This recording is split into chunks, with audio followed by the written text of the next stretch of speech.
बात है, वो आज भी मेरे ज़हन में होती है। तो इन 4 सालों में बहुत ही अच्छा सफ़र इन्होंने तय किया। आज हम सबके बीच में बहुत ग्रेट पर्सनैलिटी आ रही हैं।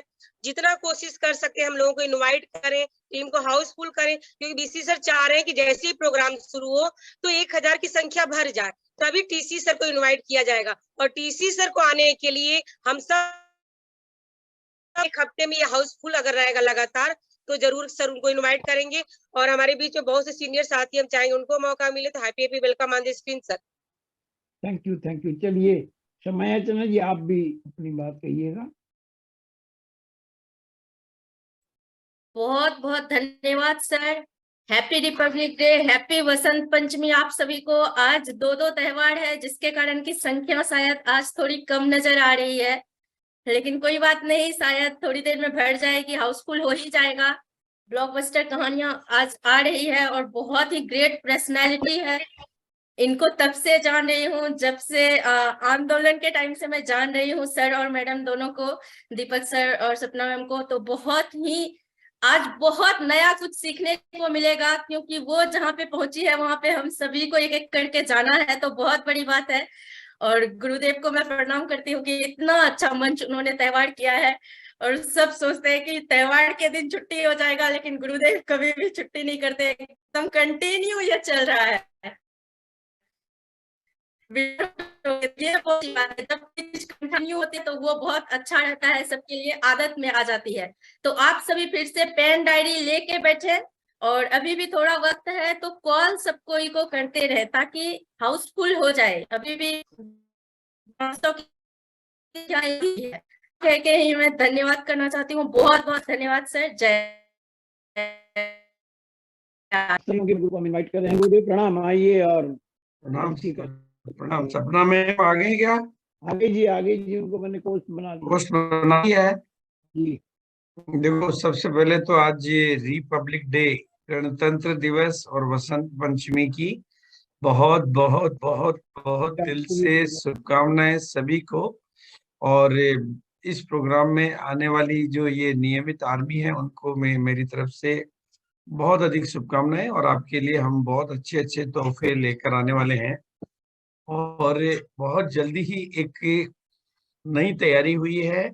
एक सीरीज आपके बीच में आएगी, कंप्लीट सीरीज, जिससे जिंदगियां बदल सकती है। Life, you can transform your life. तो सीरीज के 11 एपिसोड है और डेली का एक एपिसोड आएगा, जिससे आप अपने भाग्य की कैसे लिख सकते हैं उस तक पहुंचेंगे हम।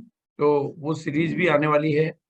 और एक 21 golden rule to make self made millionaire, जो एक बहुत बड़ी स्टडी हुई है, बहुत ही बड़ी स्टडी हुई है कि किस तरीके के लोग किन कारणों से स्वयं करोड़पति बने। मतलब वो करोड़पतियों के घर में पैदा नहीं हुए, उन्होंने सेल्फ मेड, अपने आप को खुद को तैयार किया और वो करोड़पति बने। और मतलब करोड़पति तो शब्द बोला जाता है, वो तो बहुत आगे बने, बहुत आगे बने। वो क्या विशेषताएं होती है, वो क्या बात होती है जिसकी वजह से वो सेल्फ मेड मिलियनर बने, वो सीरीज भी हम आपके बीच में लेकर आने वाले हैं।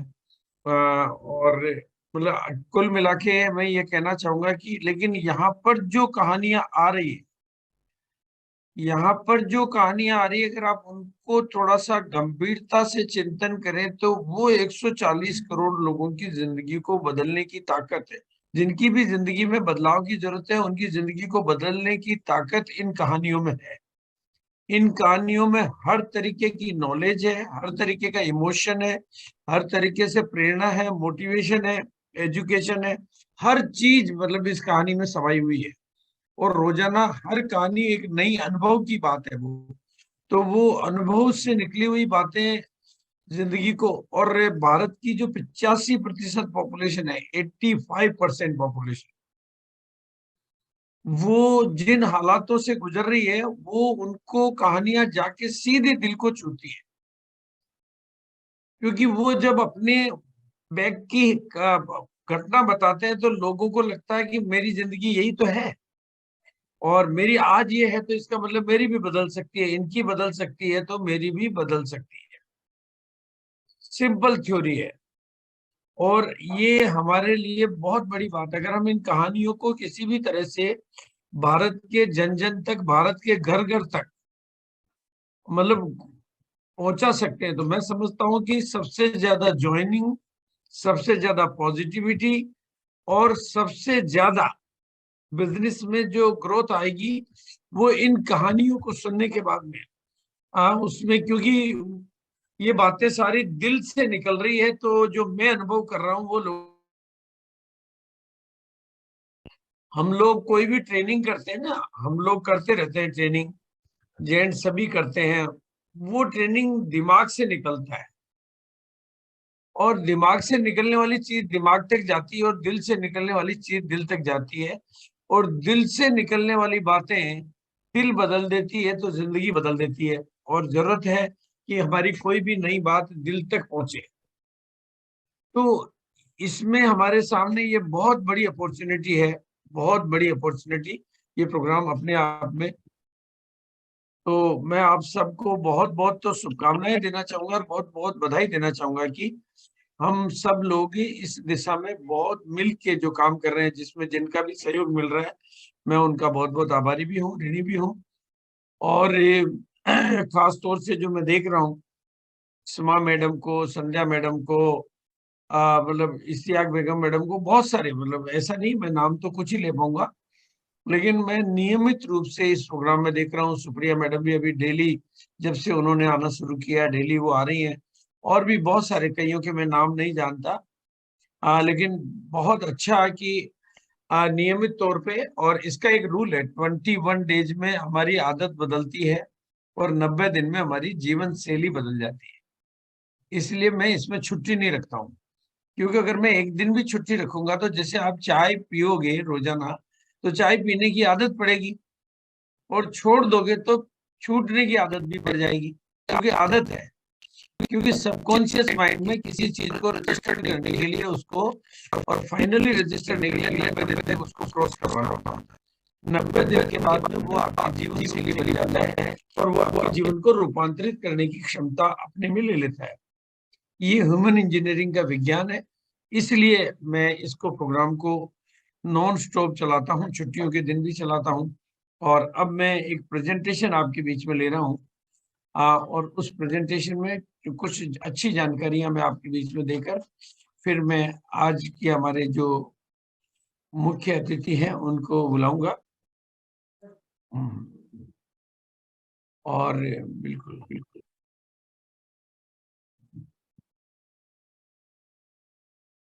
पहली बात तो आज मतलब बहुत भारतवासियों के लिए तो सबसे बड़ा दिन है कि आज 26 जनवरी का दिन है। तो वो तो अपने आप में ही गणतंत्र दिवस है, छुट्टियों का दिन है। आज का सबका मूड, मिजाज, रूटीन, दिनचर्या सब अलग रहती है।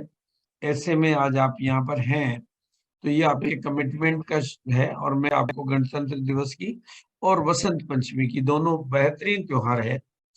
हाँ, मतलब और भी अलग अलग इलाके में अलग अलग नाम से कई त्योहारों को जाना जाता है। मेरी स्क्रीन आ गई है? Yes sir. जी सर।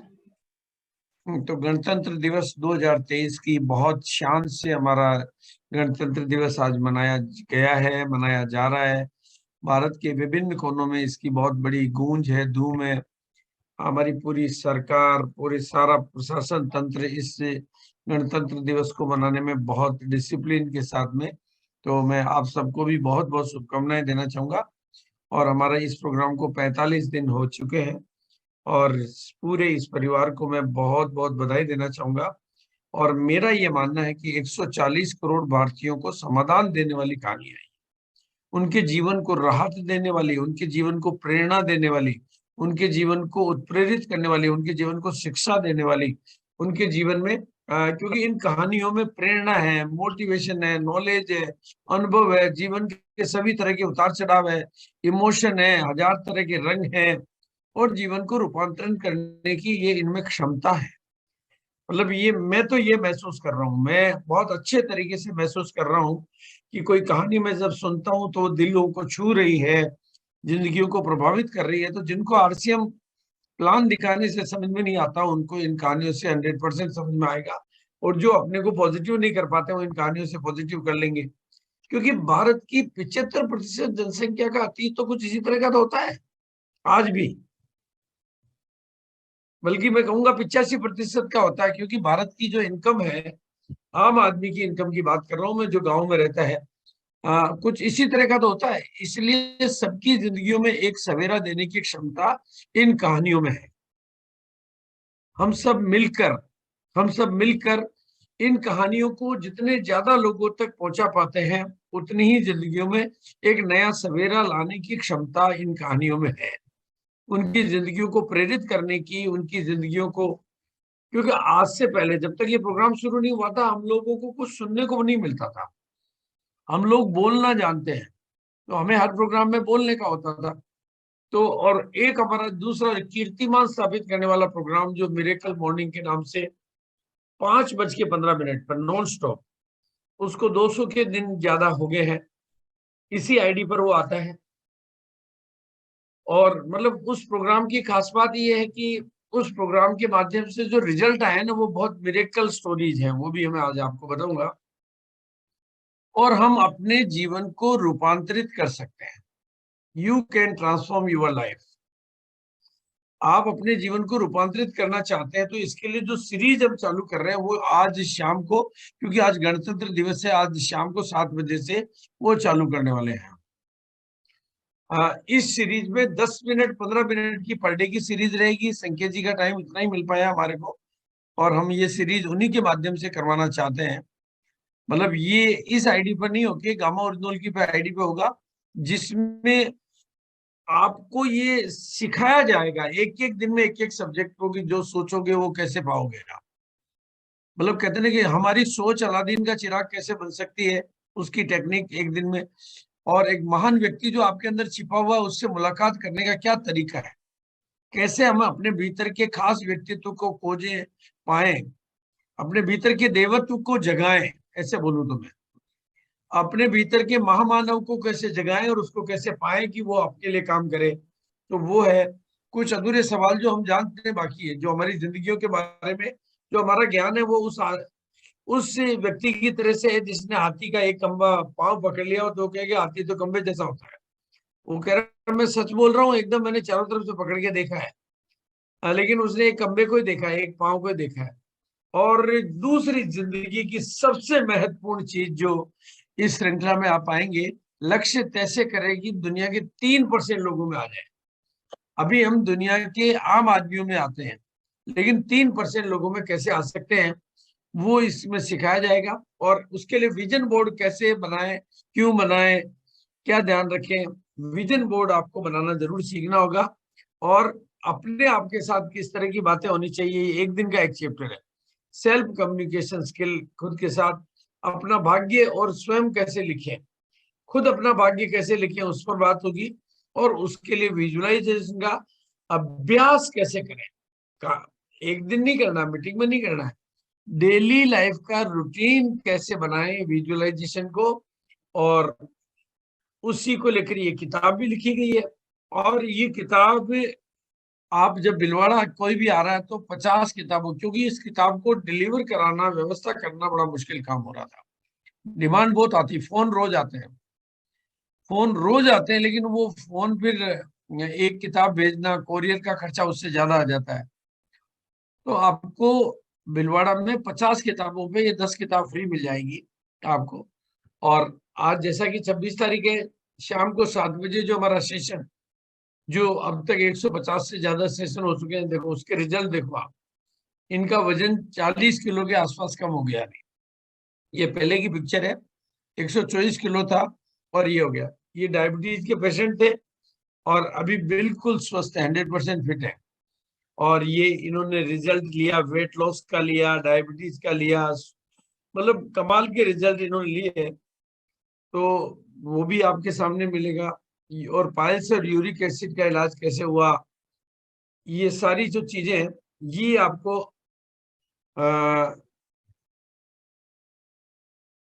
आज शाम के 7 बजे वाले सेशन में मिलेगी। और आज हमारे बीच में है सपना मैम। मैं जहां तक जानता हूं, हमारे इस प्रोग्राम में आने वाली महिलाओं में शायद यंगेस्ट लीडर हैं वो।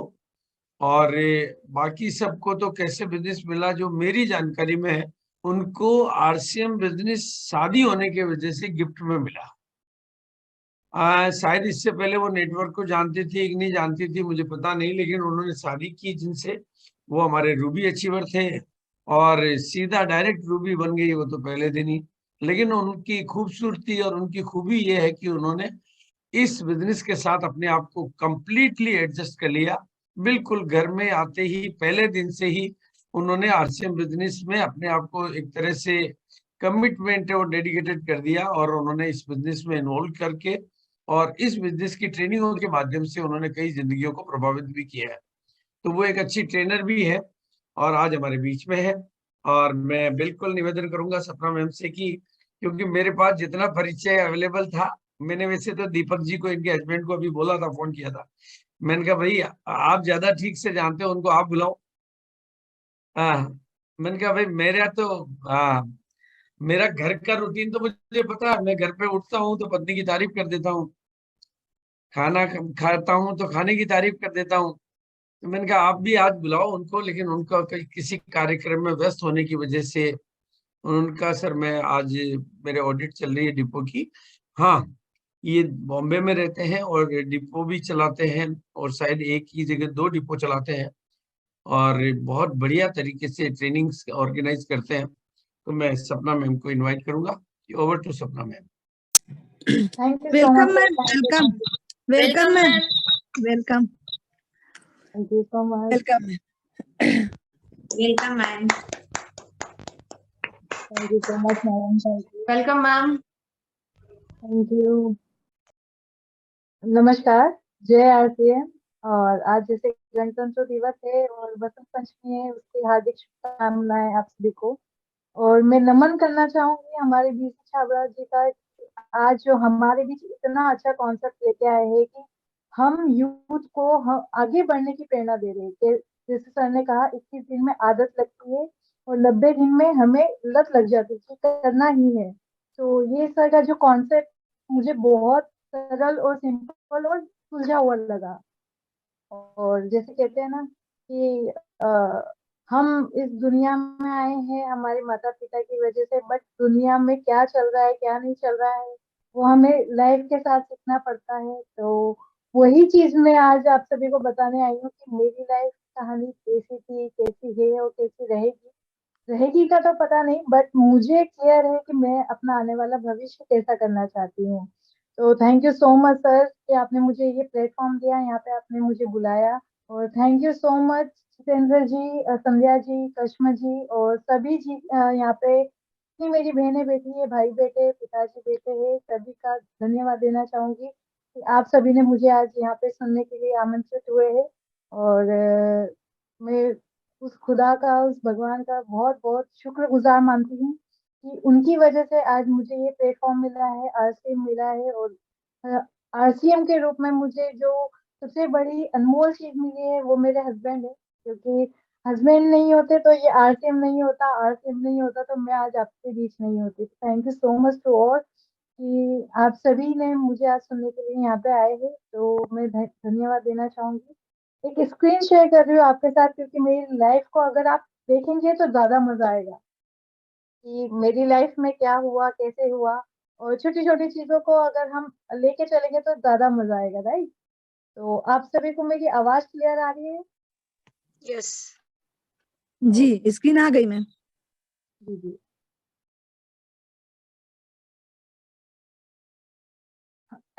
मैंने छोटी सी एक प्रेजेंटेशन बनाई है अपने लिए कि आप सभी को मेरी बात सरल तरीके से समझ में आए और आप वो रिलेट कर पाए अपनी लाइफ के साथ कि आज मैं जहाँ हूँ शायद हो सकता है कि कोई और होता या कोई और होती, बट आज मैं बहुत बहुत अपने अंदर से एक कह सकते हैं खुशी व्यक्त कर रही हूँ कि आज मेरी बायोग्राफी आप सभी सुनने के लिए यहाँ पे आए। तो थैंक यू सो मच। और आज जैसे 26 जनवरी है, आज का प्रोग्राम आप सभी के लिए रखा गया है, तो आज के प्रोग्राम में आपका स्वागत है। तो पहली प्रेजेंटेशन ये है कि देखिए मैं मेरी लाइफ में एक छोटी सी लड़की कह सकते हैं कि बिंदास एकदम निडर, किसी भी चीज से ना डरने वाली, एक स्कूल की टॉपर तो नहीं कहूंगी, सबसे मस्तीखोर, चुलबुली और कह सकते हैं कि टॉम बॉय टाइप से रही हूँ। तो ये मेरा छोटा सा इंट्रो है। मेरी फैमिली है 5 भाइयों बहनों में एक मैं सबसे छोटी हूँ। दादी है, मम्मी पापा बुआ जी, बस छोटी सी फैमिली थी। बट कहते हैं उस समय की ये छोटी फैमिली हुआ करती थी, उससे पहले फैमिली में बहुत बड़े बड़े दादा दादी, चाचा चाची, काका हाँ, काकी। तो मेरी फैमिली में पापा थे, मम्मी थी और 2 बुआ थी। देखिए मैं आज आपसे बोलने में आज पता नहीं क्या अंदर से एक खुशी हो रही है कि मैं अपनी बात भी बता नहीं पा रही, क्योंकि आज जो मैंने आज प्रेजेंटेशन बनाई है, शायद मुझे पता नहीं कि वो सही है या नहीं, पर कहीं गलत हो जाए, कहीं चूक हो जाए तो उसके लिए मुझे क्षमा कीजिएगा। तो मैं एक सेल्फ डिपेंडेंट कॉन्फिडेंस लड़की रही हूँ, टॉम बॉय टाइप रही हूँ और एक अच्छी जॉब प्रोफेशनल से रही हूँ। बीकॉम ऑफिस मैनेजमेंट किया है और ऑफिस वर्क कर चुकी हूँ और काफी अच्छी सैलरी पा चुकी हूँ। कहते हैं ना कि एक सेल्फ कॉन्फिडेंस लड़की को पहला जो फेज देखना पड़ता है कि आप अपना खर्चा खुद उठा पाते हो कि नहीं। तो ये मेरी बहुत छोटी सी एज की फोटो है, जब मैं 11th में थी। तो 11th में मैं कहते हैं कि उस समय समझ भी नहीं रहती कि हमें लाइफ में क्या करना है। तो उस समय जब मैं छोटी थी तो मुझे एक था कि मैं अपने पापा मम्मी पे कभी आश्रित नहीं रहना चाहती। ये बहुत बड़ी बात बोल रही हूँ कि उस समय हम बच्चियों को कोई समझ ही नहीं होती कि हमें क्या करना है लाइफ में, आगे कहाँ जाना है। बट मेरा एक कॉन्सेप्ट ये था कि मैं किसी पे डिपेंड नहीं रहना चाहती, कि वो किसी के आश्रित नहीं रहना चाहती। कोई मुझे 10 रुपए दे, किसी के आगे मैं 10 रुपए के लिए हाथ फैलाऊं, 20 रुपए के लिए, या मुझे कोई ड्रेस लेना हो तो मैं किसी के आगे हाथ फैलाऊं, ये मुझे गवारा नहीं था। वो एक होता है बचपन में कि यार मम्मी पापा होते हैं तो किसी की चीज की जरूरत नहीं होती है। बट मेरे फैमिली में शायद मेरा ही माइंड थॉट बहुत अलग था कि मैं सेल्फ कॉन्फिडेंस देना चाहती थी, आत्मनिर्भर रहना चाहती थी। तो कहते हैं ये आरसीए में आने के बाद नहीं मिला, मुझे बचपन से ही था। तो जब मैं 11th में थी तो मैं छोटे से स्तर पे डांस क्लास और कोचिंग क्लासेस लेती थी बच्चों की, जिससे अपना खर्चा निकाल सकूं।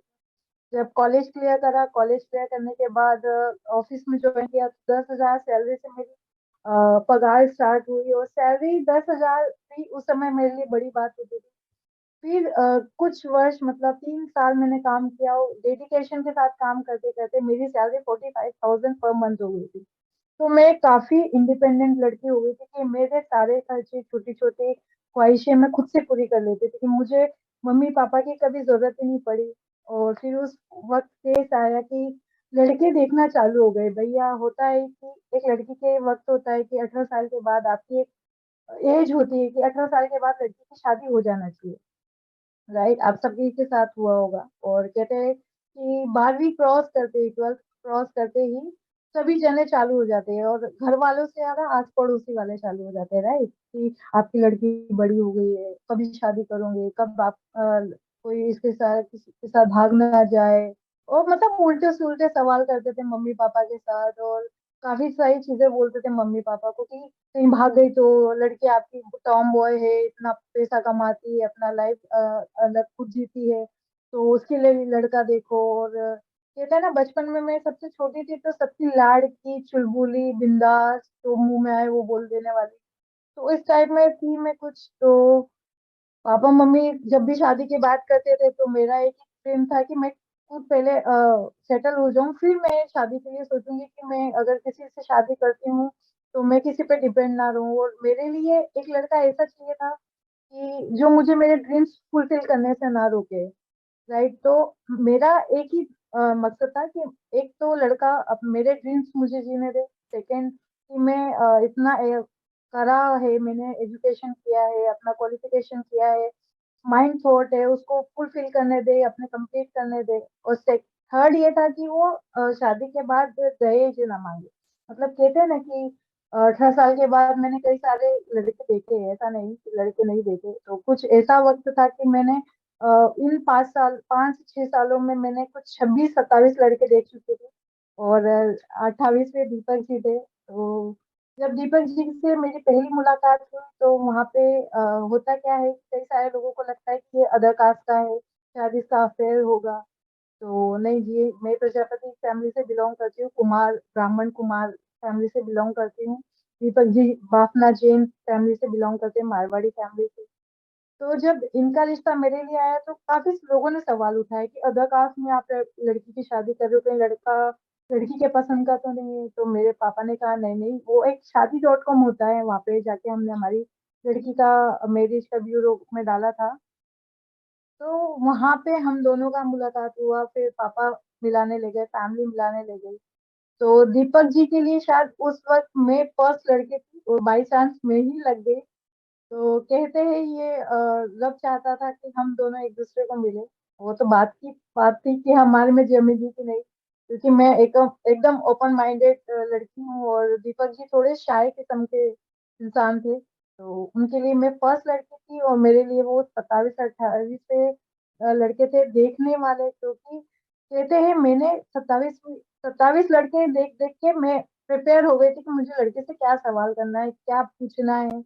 तो जब दीपक जी और मेरी पहली मुलाकात हुई तो मैंने पहले हाय हेलो नहीं करा। मैं उनको पहले ऊपर से नीचे देखा, मेरा लड़का दिखने में ठीक ठाक है। फिर जब कहते हैं ना 2 मिनट जाओ अपनी जिंदगी का फैसला कर लो, शादी करना है कि नहीं करना है, नहीं करना है तो मना कर देना। और मैंने जो 27 लड़कों को मना किया था वो उनकी 2 मिनट की सेशन के वक्त हुआ था कि 2 मिनट हम भेज सके। तो उस वक्त एक लड़की में सिक्स सेंस होता है, राइट, कि वो समझ जाती है कि सामने वाले लड़के में क्या इंटेंशन है आपके लिए। तो जब 2 मिनट के लिए हमें भेजा गया तो दीपक जी के लिए, मैं जैसे पहली लड़की मैंने बताया, तो ये डरे हुए थे, मतलब घबराए हुए थे, इनको कोई नॉलेज नहीं कि कैसे बात करना है, क्या पूछना है सवाल। तो ये अपनी बहन को अपने साथ लेके आ गए। तो मैं उस वक्त हंस दी, मैंने यार ये इसको मैं किडनैप करके तो नहीं लेके जाने वाली थी, ये इतना क्यों डर रहा है, और मुंबई जैसे शहर में रह के ये बंदा मुझसे मिलने से डर रहा है। तो जब साइड में लेके गए, हम लोग बातचीत कर रहे, तो मैंने पहले हाय हेलो नहीं करा, मैंने उनसे सीधे सवाल पूछा कि आप कितना कमाते हैं। तो दीपक जी ने कहा था कि 3-4 लाख रुपए, बस इतना बोल के वो चुप हो गए थे। तो मैं जैसे मैंने कहा मैं एक जॉब वर्किंग पर्सन रही हूँ, 45,000 अच्छी खासी सैलरी थी। तो मैंने 3 लाख पर ईयर का बता रहे हैं, ये तो इनका मंथली, तो इनसे ज्यादा मैं कमाती हूँ मतलब। तो मेरे दिमाग में थोड़ा सा ईगो आ गया, तो मैंने उनसे पूछा कि 3 लाख रुपए ईयरली पैकेज कम नहीं है? तो बोलते नहीं नहीं, मैं 3 लाख रुपए पर मंथ का बता रहा हूँ। मेरे दिमाग में एकदम से क्लिक हुआ, 3 लाख पर मंथ, मैंने ये क्या काम करता है कहा। तो मैंने इनसे पूछा कि आप क्या करते हैं, तो इन्होंने कहा कि मैं डायरेक्ट सेलिंग में हूँ। तो जैसे सर ने बताया, बीसी सर ने, कि मैं जिस फैमिली से बिलोंग करती हूँ उस फैमिली में दूर दूर तक कभी किसी ने डायरेक्ट सेलिंग का, नेटवर्क मार्केटिंग का नाम कभी सुना ही नहीं था। तो मुझे पता नहीं चला कि डायरेक्ट सेलिंग होता क्या है, तो मैंने ज्यादा क्वेश्चन नहीं करा। मैंने सेकंड बात अपनी ये रखी, देखिए मैं मुझे आप पसंद है, और पहला ये है कि मैं आपको दहेज नहीं दे सकती। तो इनका अचानक से रिप्लाई आया कि आपको क्या लगता है कि मैं 3 लाख कमाता हूँ, मैं आपसे दहेज लूंगा? तो मेरे माइंड में एक चीज क्लियर हो गया था कि यार बंदा सही है, कुछ भी हो शादी तो इसी से करेंगे। फिर सेकंड, मैंने पूरे करना चाहती हूँ, जॉब करूंगी या कोई बिजनेस करूंगी, हाउस वाइफ बन के नहीं बैठूंगी। तो इन्होंने कहा नहीं नहीं, कोई प्रॉब्लम नहीं है, आप बिंदास आपका कर सकते हो, और हम भी ओपन माइंडेड सिटी में रहते हैं, तो हमारे यहाँ ऐसी कोई रोक टोक नहीं रहेगी। मैंने कहा आप मारवाड़ी फैमिली से बिलोंग करते हो, राजस्थानी कल्चर होता है। तो बोलते हैं आप उसका टेंशन मत लो, हमारे यहाँ सब ओपन माइंडेड है। तो ठीक है। फिर हमारी बातचीत चालू हुई, फिर एक वक्त आया जब हमारी सगाई हुई। सगाई के बाद हमारा एक मौका था कि फर्स्ट टाइम हम दोनों इतने क्लोज थे, और सगाई के बाद मेरा फर्स्ट बर्थडे आया कि हम दोनों साथ में सेलिब्रेट करने वाले थे। तो वो कुछ सरप्राइज वाला था कि उन्होंने मुझे सरप्राइज दिया, और इंदौर आ गए। इंदौर से बिलोंग करती हूँ, सॉरी बताना भूल गई, इंदौर से बिलोंग करती हूँ। इंदौर में जब ये आए, इन्होंने मुझे बताया नहीं कि मैं इंदौर आ रहा हूँ, और हमारे फोन पे कन्वर्सेशन होता था, और बातचीत में ये बता रहे थे कि मैं आउट ऑफ स्टेशन जा रहा हूँ, कि मेरा मीटिंग है। इन्होंने मुझे सरप्राइज दिया, घर पे आया, केक कटिंग किया। सरप्राइज देने के बाद वो जो गिफ्ट देने का मोमेंट आता है, जैसे काशमा जी ने कहा कि गिफ्ट मोमेंट पे मैं थोड़ा एक्साइटेड थी, मेरे से ज्यादा मेरे पापा एक्साइटेड थे कि भैया इतना पैसा कमाता है, क्या लेके आया होगा। तो मैं भी बहुत ज्यादा अंदर से मतलब दिल कुछ हो रहा था। तो बहुत अंदर से अच्छा लग रहा था, कुछ तो अच्छा सा एंटिक पीस होगा या फिर कुछ गोल्ड होगा या डायमंड होगा, या ऐसे दिमाग में आने लग जाती है कि शायद कुछ तो होगा। तो जब बॉक्स का साइज कुछ अच्छा खासा बड़ा था, तब बॉक्स खोला तो उसके अंदर से निकला न्यूट्रीचार्ज प्रोडाक्ट का डब्बा, स्ट्रॉबेरी न्यूट्रीचार्ज वुमेन की टैबलेट। तो मैं उसको देख के हंस दी। और उस वक्त के बीच कई बार इन्होंने मुझे बताने की कोशिश करी डायरेक्ट सेलिंग क्या होता है। तो मैंने, एक थॉट होता है ना यार, लड़की क्या है यार ये आदमी, मतलब बर्थडे के दिन कौन अपने कंपनी के प्रोडक्ट गिफ्ट करता है, तो वो चीज मेरे दिमाग में रह गया। तो मैंने उस वक्त तो कुछ नहीं कहा कि मैंने यार पहला बर्थडे, आने वाले बर्थडे पे जब शादी के बाद सब सिखा दूंगी कि कैसे गिफ्ट दिया जाता है। और उस वक्त कुछ नहीं कह पाई थी। फिर अगले दिन जब हमारी बातचीत स्टार्ट हुई, हम लोग घूमने जाने लगे, तो इन्होंने मुझे कहा कि देखो सपना, मैं जिस कंपनी में काम करता हूँ वो बहुत बड़ी है, मतलब पूरा ऑल ओवर इंडिया में फैला हुआ है, आप इसमें काम कर सकते हो, तुम्हारा फ्यूचर भी सिक्योर हो सकता है। तो मैं, वो एक कहते हैं ना जॉब करने वाला दिमाग, वो जॉब पे ही अटका था। मैं कितना भी कोशिश कर लेती ना उनका बिजनेस समझने की, उस वक्त तो नहीं समझ पाती। तो वो नहीं, उन्होंने सोचा कि चलो मैं इसको समझाता हूँ। कहते हैं बर्थडे के दिन एक कपल कहाँ घूमने जाता है, मूवी देखने जाता है, आउट ऑफ स्टेशन जाता है, हिल स्टेशन जाता है, या फिर कोई रेस्टोरेंट जाता है, कि वो 5 स्टार होटल जाता है, घूमने जाता है, एक्सेट्रा। बट ये जो बंदा था दीपक बाफना जी, तो इन्होंने मुझे फर्स्ट लेके गए रेस्टोरेंट में, अच्छी खासा रेस्टोरेंट था। मैंने चलो आज का डिनर हमारा शायद स्पेशल मोमेंट कुछ करना चाहते हैं। तो ये मुझे एक रेस्टोरेंट में लेके गए, वहां पे वो अपना बैग, जो कहते हैं आरसीएम वाला बैग, अपना लेके ही आए उस वक्त भी। तो उन्होंने बैग नीचे रखा, मुझे लगा कि इस बैग में शायद कुछ गिफ्ट होगा, कि नाइट में देने, मम्मी पापा के सामने शायद हिचक रहे होंगे, तो अब दे रहे हैं शायद साइड में ले जाके। तो उस समय भी मैं एक्साइटेड हो गई, यार कुछ तो अलग है। तो उन्होंने उस वक्त क्या किया, उन्होंने बैग में से एक डायरी निकाली, पेन निकाला, और उस वक्त जो मोमेंट होता है एक लड़की लड़के के बीच, उस समय वो मोमेंट के बीच लेके आ गए नेटवर्क मार्केटिंग का, आरसीएम का बिजनेस प्लान। ओ भाई, मेरा तो दिमाग मतलब सातवें आसमान पे था। तो मैंने यार आज का दिन तो सेलिब्रेट कर लेते हैं। पर उस वक्त उनका एक अलग मोटिव था कि अगर ये अभी समझ जाएगी तो मुझे आने वाले समय में इतना दिक्कत नहीं होगा। तो कहते हैं ना, एक औरत का दिमाग उस वक्त तक चलता है जब तक वो अपने नहीं का पहला जो पॉइंट था मेरा, कि आरसी में मैं कैसे लेके आई गई। तो एक मेरे पास वीडियो है जो मैं आप सभी के साथ शेयर करती हूँ। आई नो आपको ये दिखेगा, ये वीडियो देखिएगा। मेरी शादी का ये तीसरा दिन था, मतलब शादी करके मैं जब मुंबई आई, और मुंबई में तीसरे दिन पे हाथ में मेहंदी लगी हुई, मांग भरी हुई, सारी बहनों से लगी हुई थी। और इस समय कहते हैं कि लड़की बहुत ज्यादा घबरा जाती है, तो मेरा साथ भी कुछ ऐसे ही हुआ था, मैं बहुत घबराई हुई थी।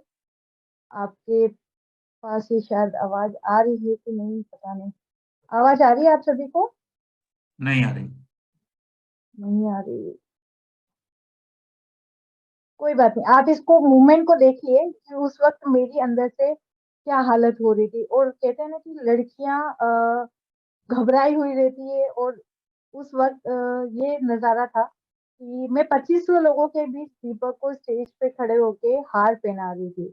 उस समय मैं अंदर से घबराई हुई थी, मुझे रोना आ रहा था, मैं नहीं बता सकती। और बहुत बड़े बड़े वहाँ के टीचर्स थे, मुझे नहीं पता था कि इतना बड़ा आरसीएम का फंक्शन होता है, इतना बड़े लोग मेरे बीच खड़े। मुझे उस वक्त बिल्कुल खबर नहीं था कि ऐसा भी होता है करके। पर जब लोगों ने मुझे स्टेज पे बुलाया, आमंत्रित किया, और वो वरमाला वाला कॉन्सेप्ट वापस से हमारा शादी वाला यहाँ पे दोहराया गया, तो अंदर से एक गुदगुदी सी भी हो रही थी, और डर भी लग रहा था कि मैं रो देती। और फर्स्ट टाइम बीसी सर के हाथों मुझे फ्लावर मिला, और सबने मेरा वेलकम किया। और ये सब लोग जो आप देख रहे हैं स्क्रीन पे, ये सब मुझे घूर रहे थे। हम कहते हैं ना कि नई नवेली दीपक जी को आरसीएम का बेटा माना जाता है, तो ये 2500 लोग मिलके मुझे कंटिन्यू घूर रहे थे। तो बस मेरा वो 2 सेकंड का मोमेंट था कि मैं इस मोमेंट पे रो देती। ये एक सेकंड वीडियो है जो आपके बीच लेके आ रही हूँ मैं। ये सेकंड वीडियो में हमारे माननीय त्रिलोचन जी छाबड़ा जी है, तो इनका मैं तहे दिल से धन्यवाद दूंगी। मुझे नहीं पता था ये इतने बड़े ऑनर है आरसीएम के।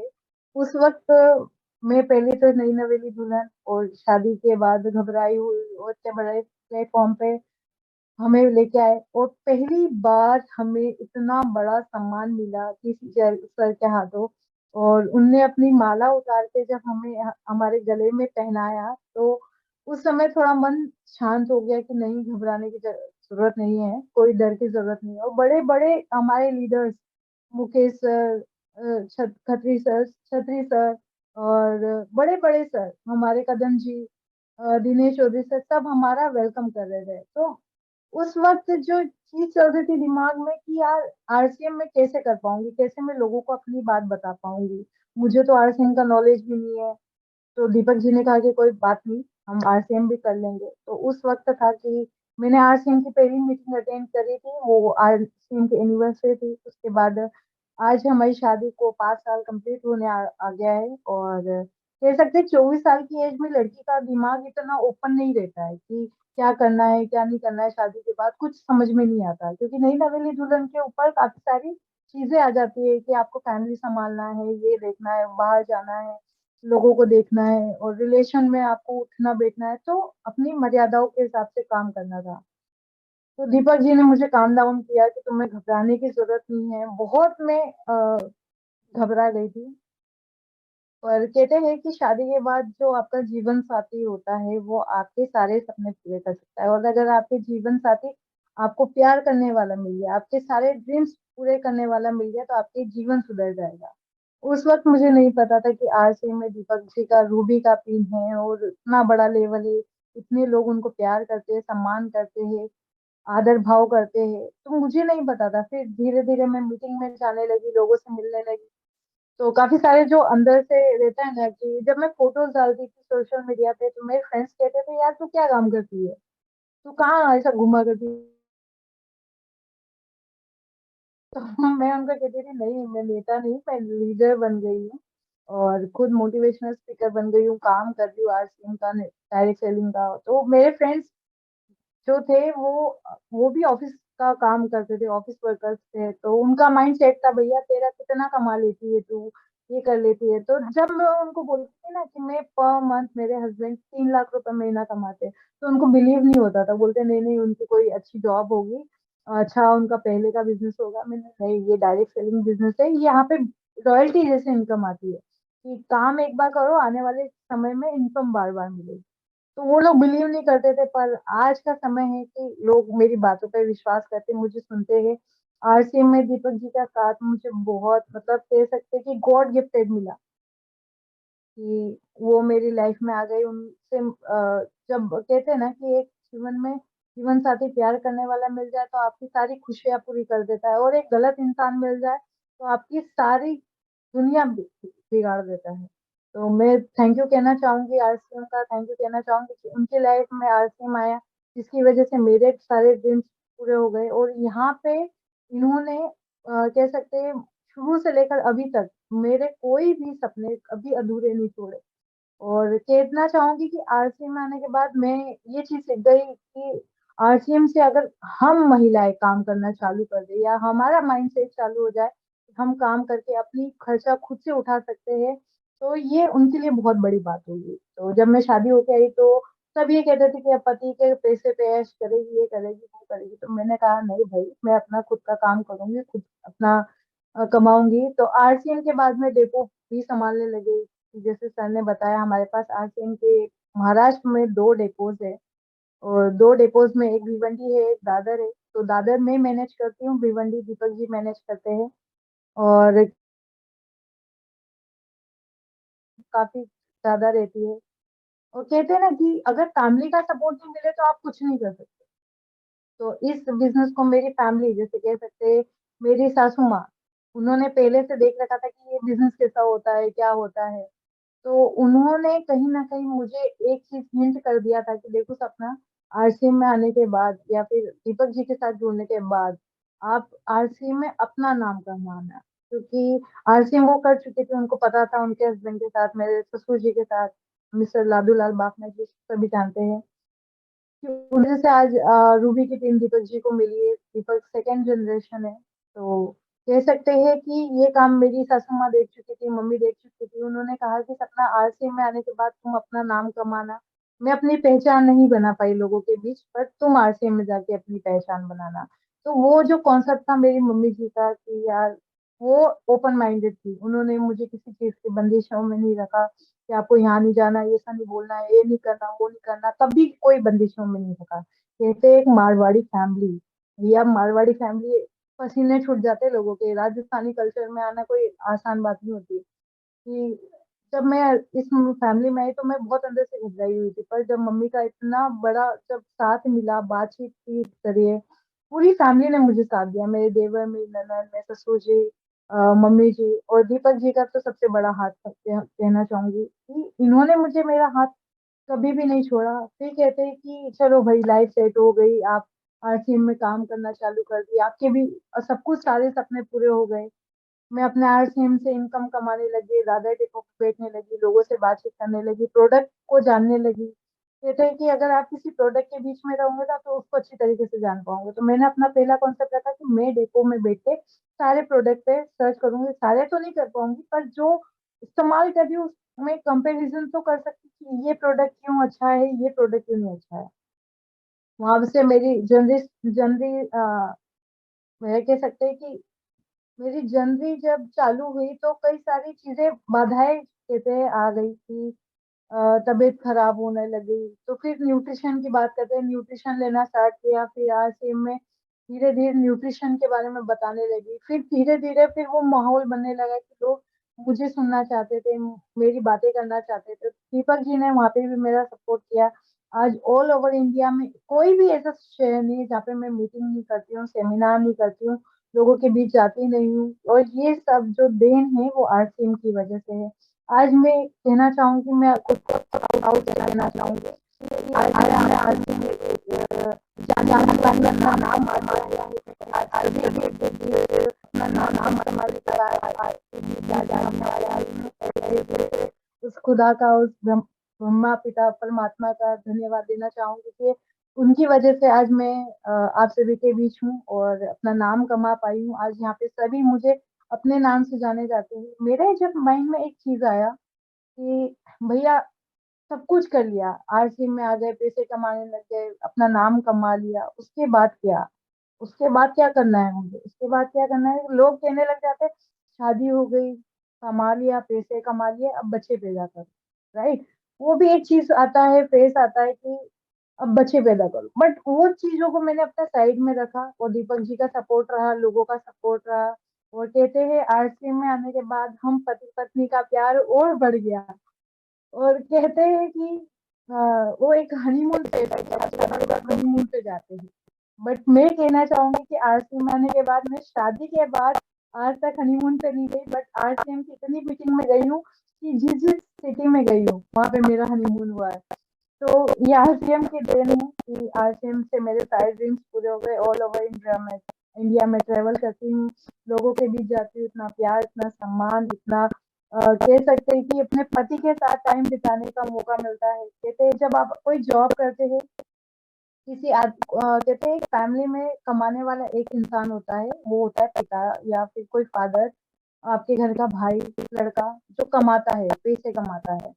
जो पैसे कमाता है ना, उसको कभी भी जॉब करने वाला या नौकरी करने वाला, कह सकते हैं कि उसको कभी भी अपनी फैमिली के साथ बिताने का समय नहीं मिलता।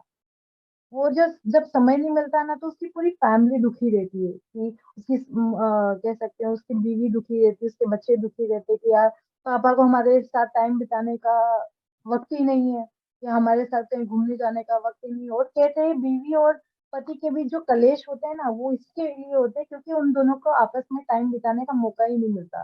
सुबह से बेचारा पति काम पे चले आता है, दिन भर पत्नी घर में काम करती, शाम को बच्चों को भी पालती, सब कुछ घर का काम करती है। और जब पति घर पे आता थका के, और खाना खा के डकार मार के वो सो जाता है, और रात में भी खर्राटे मारा करता है।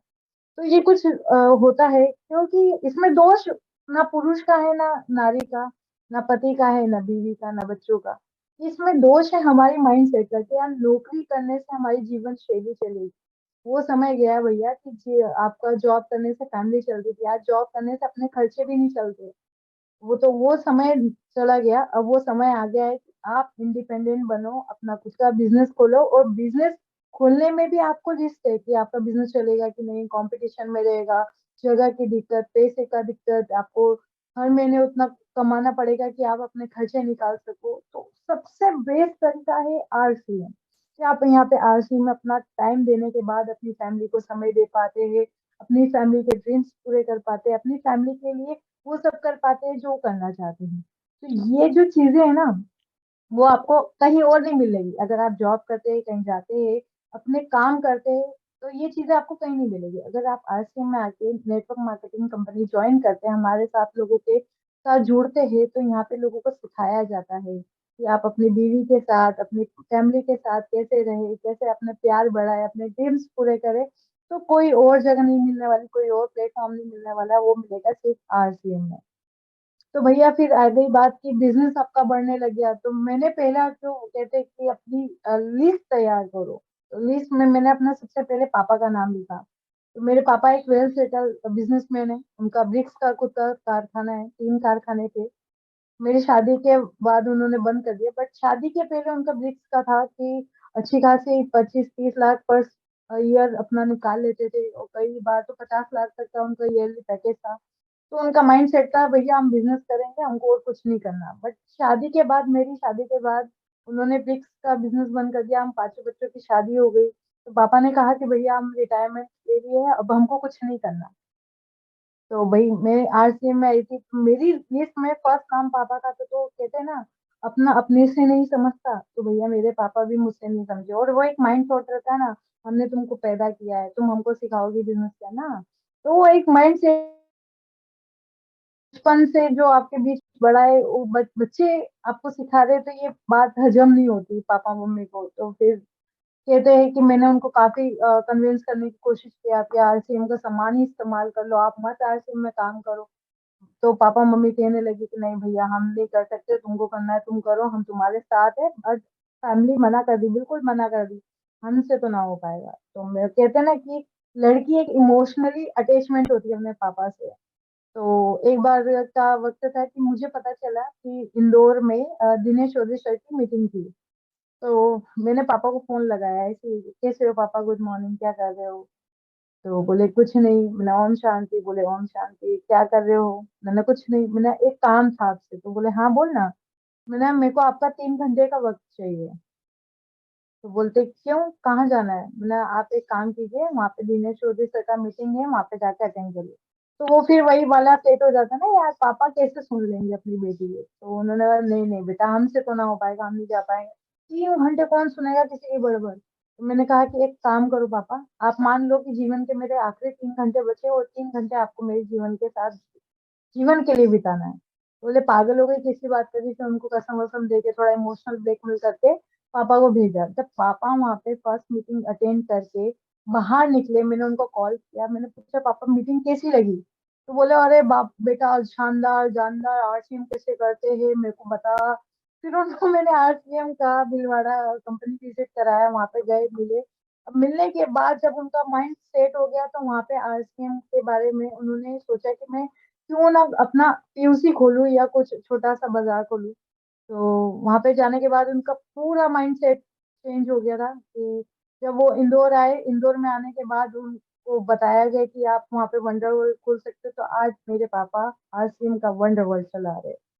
और ये सब करामात है थर्ड पार्टी की, कि मेरे पापा मुझसे तो ना सुन पाए, पर थर्ड पार्टी की वजह से। और मैं शुक्रगुजार करूंगी दिनेश चौधरी सर का कि उनकी मीटिंग अटेंड करके आज मेरे पापा आरसीएम के लिए पॉजिटिव हो पाए। हम, अगर मैं उनको कितना भी समझाती, दीपक जी उनको कितना भी समझाते, तो वो कभी नहीं समझते। बोलते बेटा हम इस जीवन में आप लोगों को लेके आए, आप हमको नहीं लेके आए। बट आज मेरे पापा मेरे को बहुत प्राउड करते हैं कि थैंक यू बेटा कि आपने मुझे आरसीएम दिया, आरसीएम में काम करने का मौका दिया। पापा सब जगह जाके आरसीएम का नाम फैला रहे हैं, आरसीएम के लोगों के लिए काम कर रहे हैं। तो ये एक अलग अपॉर्चुनिटी होती है कि फैमिली को कैसे इन्वॉल्व करे। तो एक छोटा सा कॉन्सेप्ट मैंने आपको बता दिया। फिर भैया आ गया लॉकडाउन का समय, कि इंडिया में लॉकडाउन लग गया। तो लॉकडाउन लगने के बाद काफी सारे लोगों का चैलेंज आया कि यार हम लॉकडाउन में क्या करेंगे, हम लॉकडाउन में कहाँ जाएंगे, हमारा काम कैसे चलेगा। बट हमारी फैमिली बहुत बिंदास थी, क्योंकि हम आरसीएम करते थे, रॉयल्टी इनकम आती थी, खूब ऐश पे जी रहे थे हम अपनी लाइफ को, बिल्कुल बिंदास तरीके से जी रहे थे, नो टेंशन। हाँ, कुछ चीजें की हमारी लॉकडाउन में, कहते हैं कि लॉकडाउन में पति पत्नी के बीच ज्यादा कलेश होता है, बट यहाँ पे हमारे बीच कलेश था ही नहीं, क्योंकि हमारे पास इनकम सोर्स अच्छी थी और हमारे बीच प्यार और बढ़ने लग गया। और कहते हैं लॉकडाउन ने हमें और करीब लेके आ गया। तो हम छोटी छोटी चीजें एक दूसरे के लिए करते थे। जो आप ये तस्वीर देख रहे हैं, इस तस्वीर में मैं दीपक जी के हेयर कटिंग कर रही, क्योंकि सैलून उस वक्त बंद था। तो दीपक जी ने मुझे रिक्वेस्ट करा कि सपना मेरे बाल कट कर दो, मेरे बाल बहुत बढ़ गए। मैंने कहा कहीं गंजा वंजा कर दूंगी तो फिर कहना मत। तो बोले नहीं नहीं, मुझे तुम पे यकीन है। फिर उस वक्त हमने हमारी लाइफ को काफी अच्छे से जी। फिर उस समय एक फेस आया कि यार अपनी लाइफ में एक चेंज लेके आया जाए, फैमिली प्लानिंग की जाए। तो लॉकडाउन में समय भी था, घर पे थे, तो सोचे चलो फैमिली प्लानिंग के लिए सोचते करने स्टार्ट करते हैं। तो मम्मी का सबको मतलब बहुत सपोर्ट था, डॉक्टर वगैरह को दिखाया तो डॉक्टर बोलते हाँ आप स्टार्ट कर सकते हो, आपका फैमिली बड़ा जर्नी स्टार्ट कर सकते हो। तो उस वक्त मैं बहुत खुश थी कि चलो हम हमारी फैमिली आगे बढ़ा रहे हैं। तो लॉकडाउन में 2020 का वक्त था, अक्टूबर 2020 अक्टूबर को हमको पता चला कि अ, हम कर सकते हैं। तो दिसंबर में हमने प्लानिंग करी, दिसंबर में मुझे कंसीव हुआ, बेबी कंसीव हुआ। और भगवान की दुआ से उस समय मुझे ट्विंस कंसीव हुआ था, कि दो बच्चे भगवान जी ने मुझे तोहफे के रूप में दिए थे कि बेटा जा तू दो, एक बार में ही तुझे दो बच्चों की खुशियां देता हूँ। तो उस वक्त का फेस इतना था कि मैं बहुत खुश खुश थी, मेरे पूरी फैमिली खुश थी, सब जने हंसी खुशी जीवन बिता रहे थे। पर कहते हैं ना कि इतना आसान जिंदगी नहीं होता है। तो इतना आसान नहीं था सब। वो एक कहते फिल्म चल रही थी, फिल्म में एक एक्शन आ गया बीच में, एक्शन एडवेंचर आ गया। कि क्या हुआ अचानक कि उस वक्त 4 मंथ हुआ था, और 2021 फैब में मुझे पता चला कि मेरे पेट में अचानक रात में बहुत दर्द होने लगा। तो फिर डॉक्टर के पास गए, उन्होंने इंजेक्शन वगैरह लगाया। इंजेक्शन लगाने के बाद मुझे ठीक लगा। फिर फरवरी मार्च अप्रैल सॉरी, तो वो फेस आ गया कि मेरा अचानक रात में 2 बजे के करीब मेरा पेट में दर्द होने लगा। कि मैं दीपक जी को उठाया कि दीपक जी मेरे टमी में कुछ पेन सा हो रहा है। दीपक जी घबरा गए, रात में डॉक्टर के पास लेके गए। तो जब चेक किया तो वहाँ पे सोनोग्राफी में आया कि मेरा जो सेकेंड बेबी है वो एक नस में जाके फंस गया है, ट्यूब में जाके फंस गया है। तो वो जब ट्यूब में फंस गया था, साइड के ट्यूब में फंस गया था, तो डॉक्टर ने बोला था कि अभी बच्चा निकालना पड़ेगा, नहीं तो इनके बॉडी में खून रुक जाएगा और ये जिंदा नहीं रह पाएंगे रात के 2:30 बजे के करीब। तो उस वक्त मैं अंदर से मतलब टूट गई थी, घबरा गई थी, परेशान हो गई थी। मैंने यार 4 मंथ का बेबी और ट्विंस है। तो मैंने डॉक्टर से रिक्वेस्ट किया कि आप एक बेबी निकाल दो, एक तो रहने दो। तो डॉक्टर बोले कि वो बच्चादानी वो जब फटेगी तो वो दोनों ही निकालना पड़ेंगे, हम नहीं कुछ कर सकते, सॉरी। तो मैं खूब रोई, खूब मतलब कह सकते कि वो फेस ऐसा था कि भगवान ने दिया और वापस ले भी लिया। पर ठीक है, जो भगवान करते हैं अच्छे के लिए करते हैं। हम घबरा गए थे, परेशान हो गए थे। फिर डॉक्टर ने बोला ऑपरेशन करना पड़ेगा। फिर सुबह 8 बजे के वक्त हमारा मेरा मुझे ओटी में लेके गए, ऑपरेशन किया। अब जब ऑपरेशन करने के बाद एक वक्त था कि मैं एक रूम में रो रही थी। दीपक जी मुझे मतलब ऐसे देख के मतलब इधर उधर जा रहे थे, वो मेरे सामने ना रोए क्योंकि मैं अंदर से टूट जाऊंगी। तो मुझे संभाल रहे थे, फैमिली पूरी घबरा गई थी, टेंशन में आ गई थी कि क्या हो गया अचानक। फिर पूरी कहते हैं कि फैमिली घबरा गई थी उस वक्त।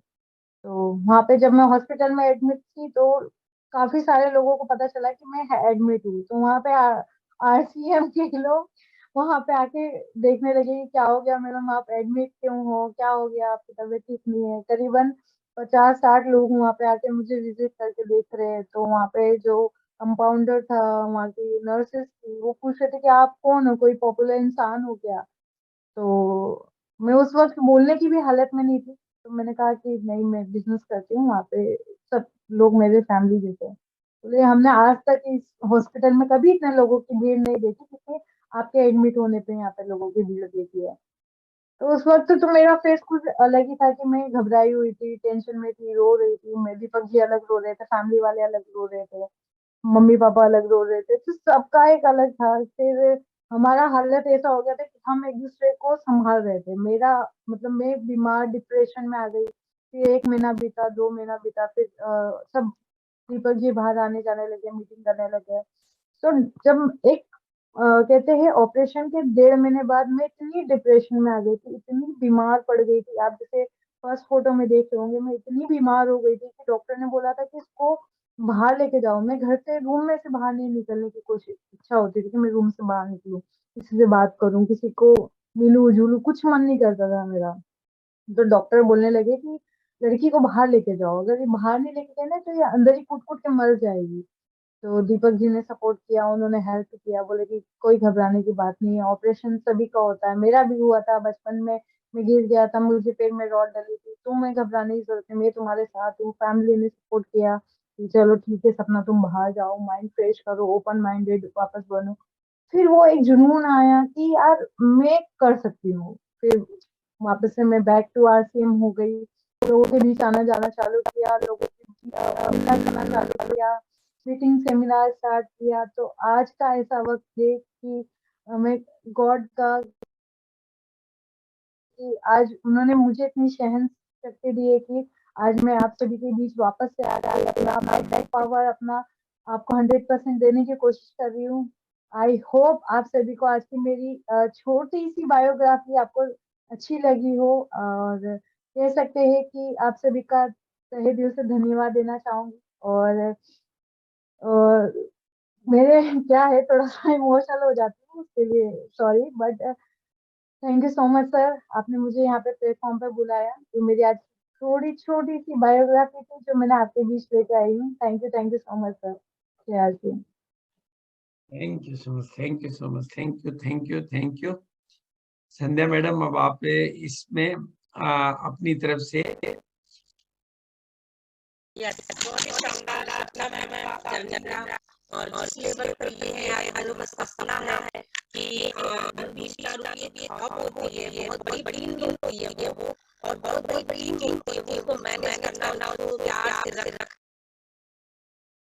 जॉब भले ही ये इतना सरल नहीं है, सबको संभाले रखना और उस मुकाम को हासिल करना, और जर्नी में जो भी चीजें इन्होंने बताई बिल्कुल पावरफुल, ये सब चीजें आज हमने दिया है। अगर ये जॉब में होती तो शायद इतना कॉन्फिडेंस आना भी, आज में सब कुछ सिखा, संस्कार भी हमारे देता है, बनाता, जितनी भी लाइन बैठी है, युवा साथी होंगे, उनके बच्चे होंगे, बहुत से ऐसे साथी होंगे जिनके लड़कियां जिनकी शादी हो चुकी, तो ये सब वीडियो अगर हम शेयर करके और उसको दिखाएं, जैसे कि हमारी मधुश्री की या पूजा मैम की, इनकी वीडियो को मैं बहुत लोगों तक शेयर करती हूँ कि आज हमारी जनरेशन इस सिस्टम को अगर अडॉप्ट करती है, इस सिस्टम को अपनाती है, तो बहुत दूर तक हम लोग सफर को तय कर सकते हैं। जो हमारे सपने बिजनेस को अपने हमें देना है, अपने बच्चों को देना है, तो ये सब संभव हो सकता है। ये जो कहानियां आज भी इस तरह के हमारे पास जो कहते हैं कि ये दिलों को छूती है, टच करती है, तो मैं इतना वीडियो शेयर करके लोगों को बताती हूँ कि वीडियो को सुनिए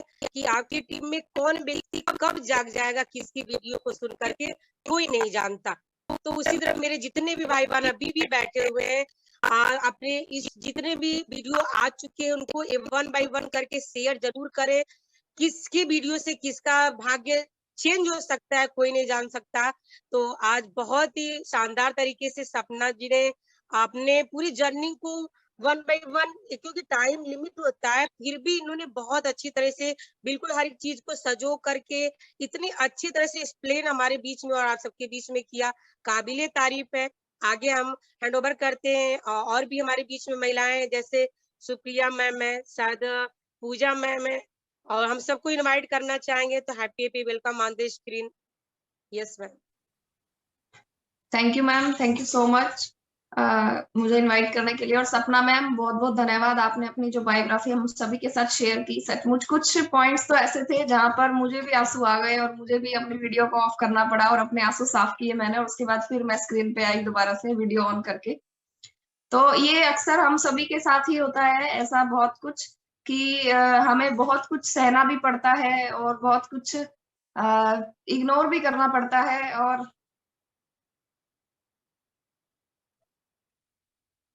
सॉरी मैं इमोशनल हो गई।